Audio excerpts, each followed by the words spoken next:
Buonasera, ben ritrovati a TG7 Nord-Est. Sono vittima di un attacco della stampa e sono pronto però a dimettermi. Sono le parole di Daniele Stival, assessore leghista appunto della Regione Veneto, una vicenda legata ad alcune frasi pronunciate dall'assessore in un dibattito televisivo e di cui parleremo nel corso di un servizio che ascolteremo tra poco, è legato al... Ci sono anche altre polemiche legate alla politica.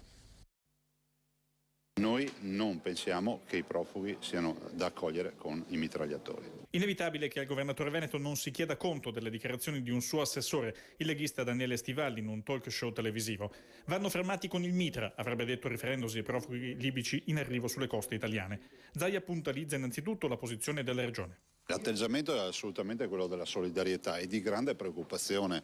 Siamo di fronte a un esodo biblico, siamo di fronte a un genocidio, ma soprattutto noi abbiamo anche quella preoccupazione di non replicare la situazione degli inizi anni 90, quando arrivavano gli albanesi e prima di arrivare sono stati gli ergastolani, quelli scappati dalle carceri, non la gente che aveva bisogno. L'emergenza si gestisce minuto per minuto, ma le voci corrono e prendono sostanza quelle che vorrebbero riattivato un sito che per anni aveva gestito migliaia di immigrati scappati da sanguinosi conflitti. La colonia della Croce Rossa italiana di via Levantina al Lido di Jesolo, parzialmente dismessa, ma, e la CRI non smentisce, perché potrebbe tornare operativa. Al momento non c'è alcuna ipotesi di Veneto come centro di accoglienza. Guardiamo con attenzione l'attività del Ministro, una persona che è al posto giusto nel momento giusto, e mi riferisco al Ministro Maroni, e chiediamo all'Europa che si faccia parte diligente e non sia latitante. E si torna alle dichiarazioni dell'assessore Stival e dalle possibili conseguenze politiche e personali. Rispetto alla bestemmia c'è solo un commento, che è quello di scusarsi.